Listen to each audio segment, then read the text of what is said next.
सबसे पहले मैं चलता हूं जो यति नरसिंह आनंद गिरी जी महाराज के पास। महाराज जी क्या कहेंगे? एक तरीके से सुल्तानी राज वापस लौट आया है, ऐसा अनुभव हो रहा है।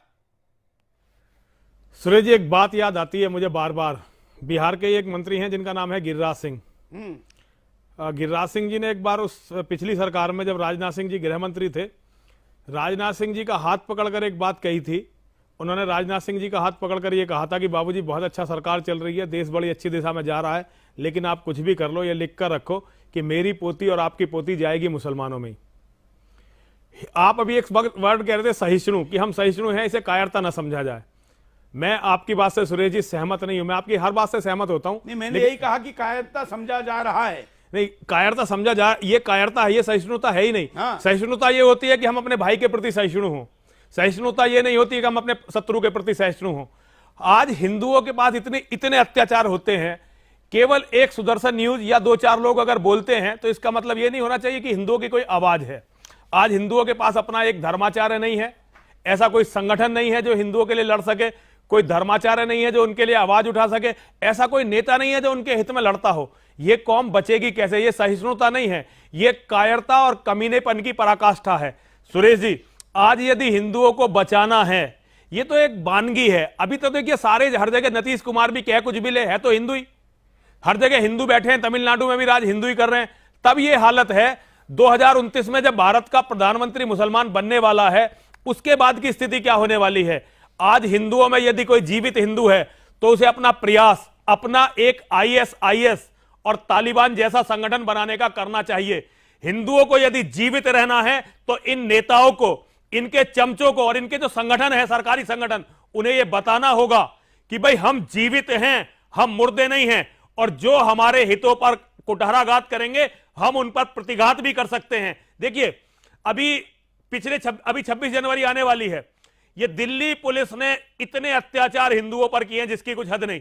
पिछली 26 जनवरी पर निहंगों ने जब तलवारें निकाली थी ना, तो ये दिल्ली पुलिस के हमारे शेर अपने आप नालियों में कूद गए थे, अपने आप जो है नालों में कूद गए थे। इसे कहते हैं भय। हिंदुओं का कोई भी भय नहीं है। सरकारें अच्छी तरह से जानती हैं कि इस टाइम कोई भी हिंदू संगठन बोलने, बिहार में कोई भी नहीं बोलेगा, ना विश्व हिंदू परिषद कोई आंदोलन छेड़ेगी, ना कोई शिवसेना तो खैर अब सब सेना हो चुकी है, वो तो छेड़ेंगे ही नहीं, ना ही कोई संगठन छेड़ेगा। क्यों? क्योंकि वहां भारतीय जनता पार्टी की सरकार चल रही है।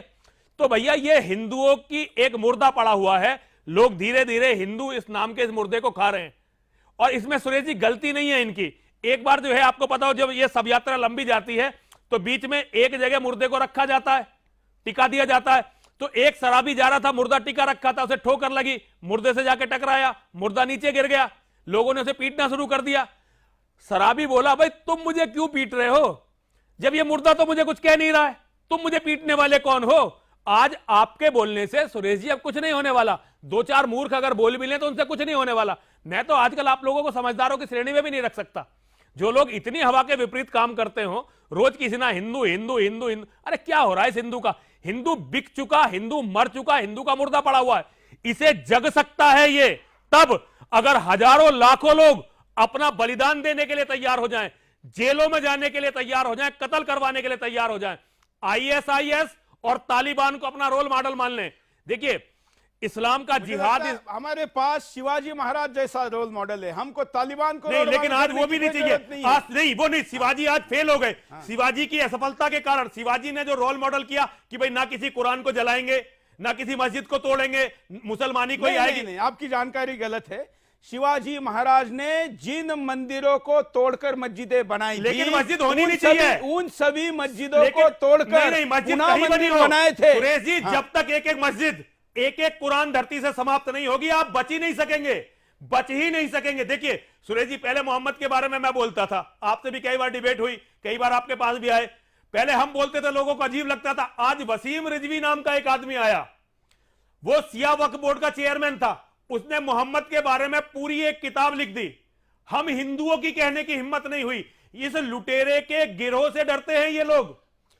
इस लुटेरों के हत्यारों के गिरोह से नीतीश बिल्कुल, कुमार भी मुझे डरता मुझे है हाँ बिल्कुल और सारे बिल्कुल, नेता मुझे डरते हैं। लगता है हमें आज इन्हें हम थोड़ा सा सेंट्रिक होके, क्योंकि समस्या तो वही है जो आप कह रहे हैं कि जिहाद और वो हो भय रहा, उत्पन्न करना पड़ेगा। लेकिन हर हाँ, हिंदू विरोधी के मन में हिंदुओं का भय उत्पन्न करना पड़ेगा।